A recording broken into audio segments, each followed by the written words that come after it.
ಹಾಗೆ ಮುಂದುವರಿಸ್ತೀವಿ. ಮುಂದಿನ ಅಭ್ಯಾಸ ಗ್ರೀವ ಭಾಗಕ್ಕೆ, ಅಂದ್ರೆ ಕತ್ತಿನ ಭಾಗವನ್ನ ಸಂಸ್ಕೃತದಲ್ಲಿ ಗ್ರೀವ ಅಂತ ಕರಿತೀವಿ. ಗ್ರೀವ ಭಾಗಕ್ಕೆ ಕಂಪ್ಲೀಟ್ ನೇಪ್ ಅರೌಂಡ್ ದಿ ನೆಕ್ ಪೋರ್ಷನ್ಗೆ ಅಭ್ಯಾಸವನ್ನ ತಗೊಳ್ತಾ ಬರ್ತೀವಿ. ಮುಂದಕ್ಕೆ ಹಿಂದಕ್ಕೆ ಭಾಗಿಸುವಂತ ಅಭ್ಯಾಸ, ಅದೇ ರೀತಿ ಬಲಕ್ಕೆ ಎಡಕ್ಕೆ ಭಾಗಿಸುವಂತ ಅಭ್ಯಾಸ. ಕೈಯನ್ನು ಸೊಂಟಕ್ಕೆ ಇಟ್ಕೊಂಡು ಅಭ್ಯಾಸವನ್ನ ತಗೊಂಡ್ರೆ ಉತ್ತಮ. ಯಾಕಂದ್ರೆ ಕೈ ಮುಂದಕ್ಕೆ ಇಟ್ರೆ ಬೆನ್ನು ಗೂನಾಗ್ಬಿಡುತ್ತೆ. ಗೂನಾಗಿ ಮಾಡಿದ್ರೆ ಅದು ಪ್ರಯೋಜನ ಕಮ್ಮಿ. ಹಾಗಾಗಿ ಎದೆ ವಿಶಾಲ ಮಾಡಿ ನಿಲ್ಲಿಸ್ಕೊಳ್ಳಕ್ಕೆ ಕೈಯನ್ನ ಸೈಡಿಗೆ ಕಟ್ಕೋಬೇಕು, ಅಥವಾ ಹಿಂದೆ ಕಟ್ಕೊಂಡ್ರೆ ಇನ್ನೂ ಉತ್ತಮ. ತೆರೆಯುತ್ತೆ ಪೂರ್ತಿ ಕೈಯ ಭಾಗ, ಕಟ್ಕೋಬಹುದು ಎಲ್ಲಿಗಾದ್ರೂ ಸರಿ. ಇಲ್ಲಿಗೆ ಎಕ್ಸೇಲ್ ಮುಂದಕ್ಕೆ, ಇನ್ಹೇಲ್ ಬ್ಯಾಕ್. ಸ್ವಲ್ಪ ವೇಗ ಮಾಡ್ತೀವಿ ಇದನ್ನ.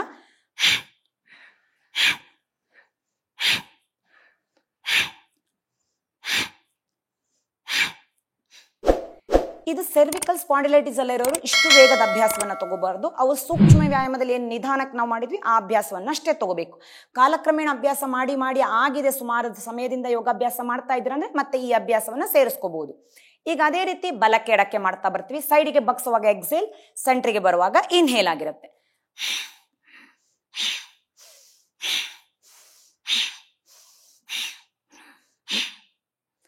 ಈಗ ಟರ್ನಿಂಗ್, ತಿರುಚುವಿಕೆ ಅಭ್ಯಾಸವನ್ನ ತಗೊಳ್ತೀವಿ. ತಿರುಚುವಾಗ ಎಕ್ಸೇಲ್, ಮುಂದಕ್ಕೆ ಬರುವಾಗ ಇನ್ಹೇಲ್.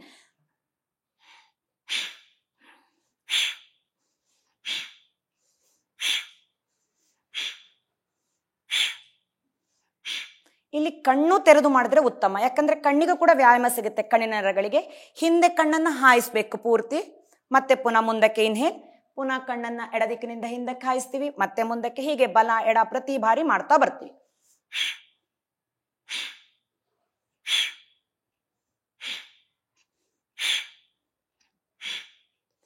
ಈಗ ಸುತ್ತುಸುವಿಕೆಯನ್ನ ಕೂಡ ಕತ್ತಿನ ಅಭ್ಯಾಸದಲ್ಲೇ ತಗೊಳ್ತೀವಿ. ಗ್ರೀವ ಶಕ್ತಿ ವಿಕಸಕ.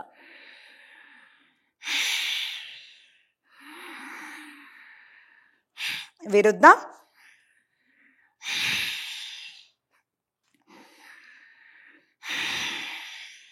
ರಿಲ್ಯಾಕ್ಸ್. ಈಗ ನೆಕ್ಸ್ಟ್, ಇಷ್ಟಾದ್ರೆ ಸಾಕಾ? ಕಣ್ಣಿಗೆ ಕಾಣದೇ ಇರುವಂತ ಕೆಲವೊಂದು ಅಂಶಗಳನ್ನು ಕೂಡ ನಾವು ಪ್ರಚೋದನೆ ಮಾಡಬೇಕಾಗತ್ತೆ.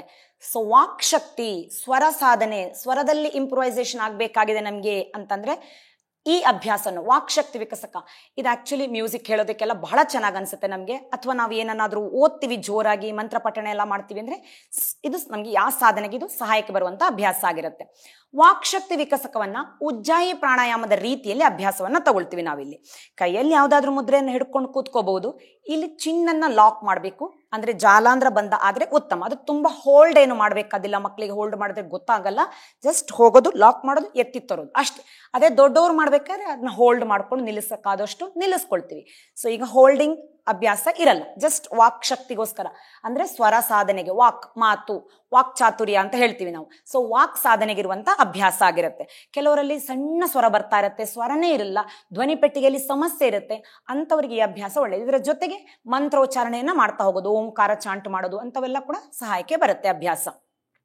ಸೊ ಇನ್ಹೇಲ್ಗೂ ಸೌಂಡ್ ಬರ್ಸ್ಕೊಂಡು ಮಾಡ್ಬೋದು, ಅಥವಾ ಬರೀ ಇನ್ಹೇಲ್ ನಾರ್ಮಲ್ ಆಗಿ ಮಾಡಿ ಎಕ್ಸೇಲ್ಗೆ ಮಾತ್ರ ಸೌಂಡ್ ಮಾಡ್ಬೋದು. ಇನ್ಹೇಲ್ ಎಕ್ಸೇಲ್ ಎರಡಕ್ಕೂ ಬರೆಸ್ಬೋದು. ನಿಮ್ಗೆ ಯಾವ್ದು ಅನುಕೂಲ ಆಗುತ್ತೋ ಆ ರೀತಿಯಲ್ಲಿ ಅಭ್ಯಾಸವನ್ನ ತಗೋಬಹುದು.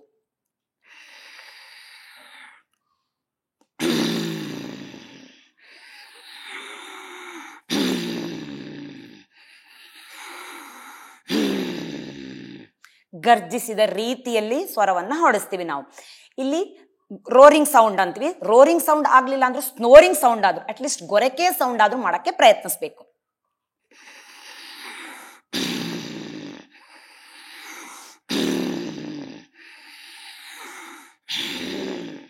ರಿಲ್ಯಾಕ್ಸ್.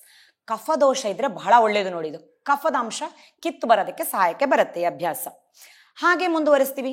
ನೇತ್ರ ಶಕ್ತಿ ವಿಕಸಕ ಅಭ್ಯಾಸ ಮತ್ತೆ ಕರ್ಣಶಕ್ತಿ ವಿಕಸಕವನ್ನ ಮಾಡ್ತೀವಿ, ಕಿವಿ ಮತ್ತೆ ಕಣ್ಣಿನ ಭಾಗಕ್ಕೆ. ಸೊ ಕಿವಿಯ ಭಾಗಕ್ಕೆ ಅಭ್ಯಾಸವನ್ನ ತಗೊಳ್ತೀವಿ. ಕಿವಿಯ ಭಾಗ, ಕಿವಿ ಚುಚ್ಚೋದೆಲ್ಲ ಸರ್ವೇ ಸಾಮಾನ್ಯ, ಹಳೆ ಕಾಲದಿಂದ ಬಂದಿತ್ತು. ಕಿವಿ ಯಾಕೆ ಚುಚ್ತಾರೆ ಅಂತಂದ್ರೆ ಆ ಭಾಗಕ್ಕೆ ಒಂದು ಚುಚ್ಚುವಿಕೆಯನ್ನು ಕೊಟ್ಟಾಗ ಅದು ನರ ಸಂವೇದನೆಯನ್ನ ಮಾಡುತ್ತೆ ಮೆದುಳಿನ ಭಾಗಕ್ಕೆ ಅಂತ. ಇನ್ನು ಹಳೆಯ ಕಾಲದಲ್ಲಿ ನಮ್ಗೆ ಶಾಲಾ ದಿನಗಳಲ್ಲಿ ಉಪಾಧ್ಯಾಯರು ನಮ್ಗೆ ಶಿಕ್ಷೆಯನ್ನ ಕೊಡ್ತಾ ಇದ್ರು, ಬಸ್ಕೆ ತೆಗೀರಿ ಅಂತ ಹೇಳ್ತಾ ಇದ್ರು ಅಲ್ವಾ. ಸೊ ಕಿವಿಯನ್ನ ಕೆಳಗೆ ಎಳ್ಕೊಂಡು ಬಸ್ಕೆಯನ್ನ ತೆಗಿಬೇಕು. ಗಮನ ಅಭ್ಯಾಸದಲ್ಲಿ ಇರ್ತಿರ್ಲಿಲ್ಲ, ಅಥವಾ ಶಾಲೆಯ ಪಾಠಗಳಲ್ಲಿ ನಮ್ಗೆ ಗಮನ ಇಲ್ಲ, ಎಲ್ಲೋ ಯಾವ್ದ್ರಲ್ಲೋ ತಲೆ ಇಟ್ಟಿದೀವಿ ಅಂದಾಗ ಬಸ್ಕೆ ತೆಗೀರಿ ಅಂತ ಅಂದ್ಬಿಡ್ತಿದ್ದು. ಬಸ್ಕೆ ತೆಗೆದಾಗ ಒಮ್ಮೆ ಚುರುಕುತನ ಬರುತ್ತೆ, ಅಟೆಂಟಿವ್ನೆಸ್ ಬರುತ್ತೆ. ಯಾಕಂದ್ರೆ ಬ್ರೈನಿಗೆ ಆ ನರ ಸಂವೇದನೆ ಪಾಸ್ ಆಗುತ್ತೆ ಅನ್ನೋ ಕಾರಣಕ್ಕೆ. ಅದೇ ಅಭ್ಯಾಸವನ್ನ ಈಗ ಇಲ್ಲಿ ಮಾಡ್ತೀವಿ. ಕೈಯ ಭಾಗದಿಂದ ಕಿವಿಯ ಕೆಳಭಾಗವನ್ನು ಹಿಡ್ಕೋತೀವಿ. ಕಿವಿಯೋಲೆಗಳೆಲ್ಲ ಇದ್ರೆ ವೆರಿ ಕೇರ್ಫುಲ್ ಆಗಿ ಅಭ್ಯಾಸವನ್ನ ತಗೋಬೇಕು. ನಿಧಾನಕ್ಕೆ ಅಭ್ಯಾಸವನ್ನ ಅಥವಾ ಎತ್ತಿಟ್ಟು ಮಾಡಿದ್ರು ಉತ್ತಮ. ಕೈಯಿಂದ ಹಿಡ್ಕೊಂಡು ಕೆಳಕ್ಕೆ ಜಗ್ಬೇಕು.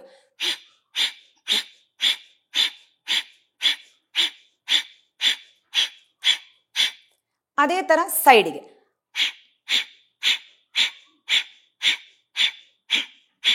ಅದೇ ತರ ಮೇಲಕ್ಕೆ ಕೂಡ ಜಗ್ಬೇಕು.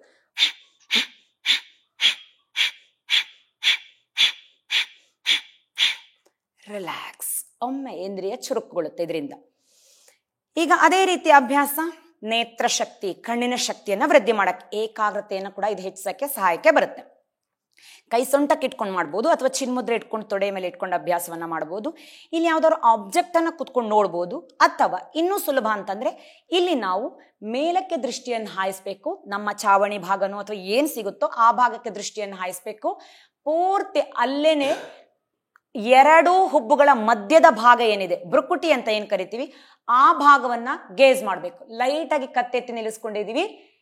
ಈಗ ಎರಡು ಹುಬ್ಬುಗಳ ಮಧ್ಯಭಾಗ ಅಂದ್ರೆ ಈ ಭಾಗವನ್ನ ಗಮನಿಸಿ ನೋಡ್ತಾ ಇರ್ತೀವಿ ನಾವು.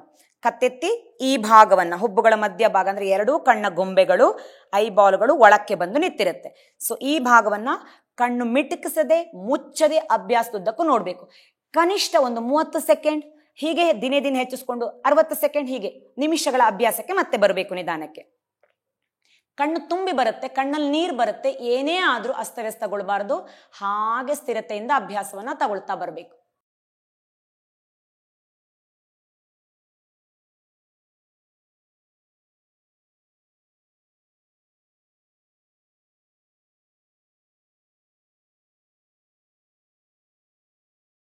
ರಿಲ್ಯಾಕ್ಸ್. ನಿಧಾನಕ್ಕೆ ಕಣ್ಣನ್ನು ಮೃದುವಾಗಿ ಮುಚ್ಚಿ ಕತ್ತನ್ನ ಕೆಳಗಿಳಿಸ್ಕೋಬೇಕು. ಇಲ್ಲಿ ಪಾಮಿಂಗ್ ಅನ್ನ ಮಾಡ್ಕೋಬೇಕು. ಅಂದ್ರೆ ಕಣ್ಣು ರಿಲ್ಯಾಕ್ಸೇಷನ್ ಅನ್ನ ಮಾಡ್ಕೋಬೇಕು. ಅಂಗೈಯಿಂದ ಕೈಯನ್ನು ಮುಚ್ಚಿ ಚೆನ್ನಾಗಿ ಉಜ್ಕೋಬೇಕು ಒಂದಕ್ಕೊಂದು ಅಂಗೈಯಿಂದ.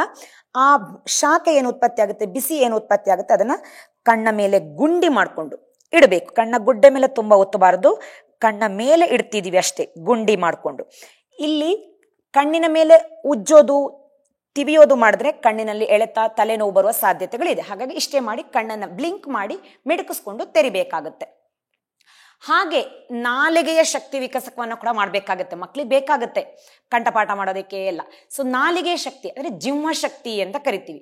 ಇದನ್ನೇ ನಾವು ಆಟದಲ್ಲೂ ಕೂಡ ಮಕ್ಳಿಗೆ ಮಾಡ್ಬೋದು. ಆಟದಲ್ಲಿ ಪಾಠ ಅಂತ ಹೇಳ್ತೀವಲ್ವಾ, ಸೊ ಇದನ್ನ ನಾವು ಟಂಗ್ ಟ್ವಿಸ್ಟರು ಅಂತ ಹೇಳ್ತೀವಿ, ಹೌದಲ್ವೇ? Tongue twister. ಸೊ ಕನ್ನಡದಲ್ಲಿ ಇದನ್ನ ಕನ್ನಡ ನಾಲಿಗೆ ನುಲಿಗಳು ಅಂತ ಕರಿತೀವಿ. ನಾಲಿಗೆ ನುಲಿಗಳು ಅಂದ್ರೆ ಟಂಗ್ ಟ್ವಿಸ್ಟರ್. ನಾಲಿಗೆಯನ್ನ ನುಲಿಸೋದು, ನಾಲಿಗೆಯನ್ನ ಕುಣಿಸೋದು, ನಾಲಿಗೆಗೂ ಕೂಡ ಒಂದು ವ್ಯಾಯಾಮವನ್ನ ಕೊಡುವಂಥದ್ದು. ಈ ರೀತಿಯಲ್ಲಿ ಮಾಡೋದ ಮಕ್ಕಳಿಗೆ ಫನ್ ಆಗುತ್ತೆ. ಸೊ ಎಂಜಾಯ್ ಮಾಡ್ಕೊಂಡು ಅಭ್ಯಾಸವನ್ನ ತಗೊಳ್ತಾರೆ. ನಮ್ಗೆ ಗೊತ್ತು, ನಾವು ಶಾಲಾ ದಿನಗಳಲ್ಲೆಲ್ಲ ಮೊದಲು ಮಾಡ್ತಿದ್ವಿ. ಹಳೆ ಕಾಲದಲ್ಲೆಲ್ಲ ತುಂಬಾ ಸರ್ವೇ ಸಾಮಾನ್ಯ ಆಗಿತ್ತು ಈ ತರದ ಆಟಗಳು. ಅಂತ ಅಭ್ಯಾಸಗಳನ್ನ ಮಕ್ಕಳಿಗೆ ಕೊಡ್ತಾ ಬರೋದು. ಇಂಗ್ಲಿಷ್ ನಲ್ಲಿ ಹೇಳೋದಕ್ಕಿಂತ, ಆಂಗ್ಲ ಭಾಷೆಯ ಟಂಗ್ ಟ್ವಿಸ್ಟರ್ ಹೇಳೋದಕ್ಕಿಂತ ಕನ್ನಡದ ಟಂಗ್ ಟ್ವಿಸ್ಟರ್ಗಳು ಅಥವಾ ಕನ್ನಡ ನಾಲಿಗೆ ನುಲಿಗಳೇನಿದೆ ಅದು ಬಹಳ ಲಾಭಕ್ಕೆ ಬರುತ್ತೆ ನೋಡಿ ಅಭ್ಯಾಸ.